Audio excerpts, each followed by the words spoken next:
Le plus beau voyage, c'est celui qu'on fait avec l'imagination. Tu peux être ici, là-bas, n'importe où. Mais ce qui est important, c'est de revenir de chaque voyage en éprouvant une sensation de plénitude, disait le professeur Pierangela Paradisi.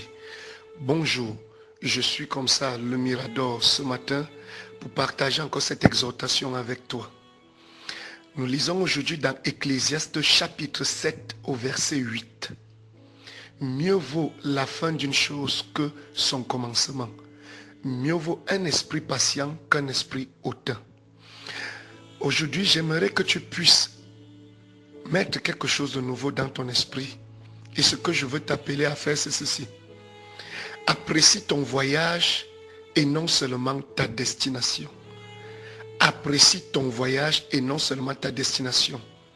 Nous repoussons le bonheur en nous disant, quand j'aurai ceci, quand j'aurai cela, quand j'aurai enfin mon salaire, quand j'aurai enfin un travail, quand j'aurai enfin un mari, quand j'aurai enfin quelqu'un dans ma vie, quand j'aurai enfin ceci, alors je serai heureux. C'est une erreur monumentale. Dieu n'a pas créé uniquement ta destination, c'est tout le voyage qu'il faut apprécier dans ta vie. C'est chaque étape que tu mènes avant d'atteindre ton objectif que tu dois apprécier. Beaucoup sont plus concentrés à atteindre l'objectif qu'ils ne prennent pas la peine d'apprécier chaque instant du voyage, chaque instant qu'ils ont pratiqué pour atteindre l'objectif. On a une fille, Angela, qui sortait avec un garçon qu'on appelait Pierre. Après 7 ans de relation, Pierre décide de se séparer d'Angela. Angela est triste et Angela pouvait dire, j'ai tout perdu, tu m'as perdu du temps, j'ai tout donné, je n'ai rien gagné en retour. Pourquoi une telle réponse? Simplement parce que Angela, lorsqu'elle était avec Pierre, passait le temps à penser seulement à la bague de mariage qu'elle va recevoir et quand Pierre va l'amener devant le maire. Elle a oublié que chaque instant qu'elle passait avec Pierre, elle devait prendre la peine d'apprécier ce moment. Chaque instant de sourire, chaque instant qu'il partait au restaurant. Et c'est pourquoi à la fin, elle peut dire qu'elle a perdu tout son temps. Je viens dire à quelqu'un de ne pas entrer dans cette philosophie.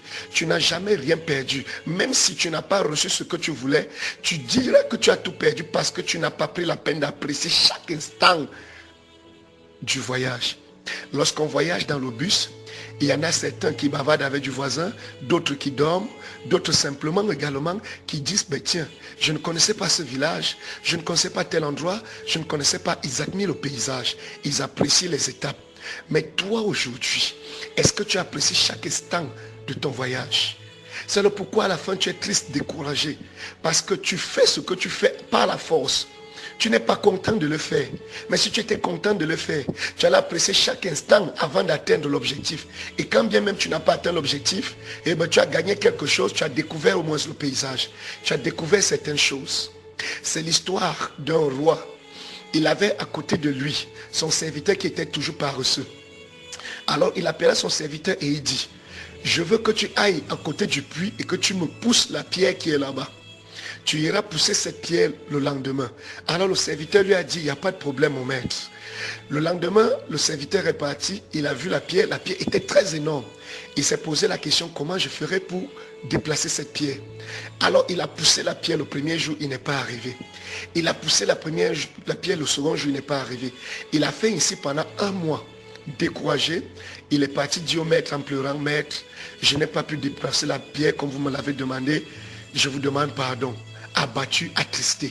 Alors le maître étant leur vie et commence à rire et dit, mais tiens, tu as fait exactement ce que je t'ai demandé. Je ne t'ai pas demandé de déplacer la pierre, je t'ai demandé de pousser la pierre. Alors parce que le soldat tous les jours avait dans sa tête déplacé, c'est-à-dire que la pierre atteigne le point final, c'est-à-dire le puits, il était concentré rien qu'à voir cela arriver à la fin. Mais il a oublié chaque instant qu'il posait ses mains sur la pierre et il poussait. Et le roi lui a dit, regarde comment tu as arrêté une grande récompense. Tu as eu des muscles, tu as eu des biceps, tu as eu un mental forgé. Tu as exactement eu ce que je voulais. Chaque instant, chaque jour que tu partais pousser, tu gagnais quelque chose. Mais tu étais concentré à déplacer la pierre. Je ne t'ai pas dit de me déplacer la pierre, mais je t'ai dit de pousser la pierre. Alors tu as dit que tu voyages, tu n'as pas seulement dit j'arrive à destination. Alors aujourd'hui, prends cette résolution. Commence à apprécier chaque instant, chaque étape pour atteindre ton objectif. Chaque instant avec cet homme, même s'il ne t'épouse pas à la fin, tu auras gagné quelque chose. Et je dis à tout un chacun, ne te décourage pas. Continue d'avancer et ne sois pas abandonné. Ne sois pas abattu et ne te délaisse pas. Je suis comme Salomé Lador pour vous servir une fois de plus. Que Dieu vous bénisse. Rendez-vous à la prochaine exhortation. Shalom.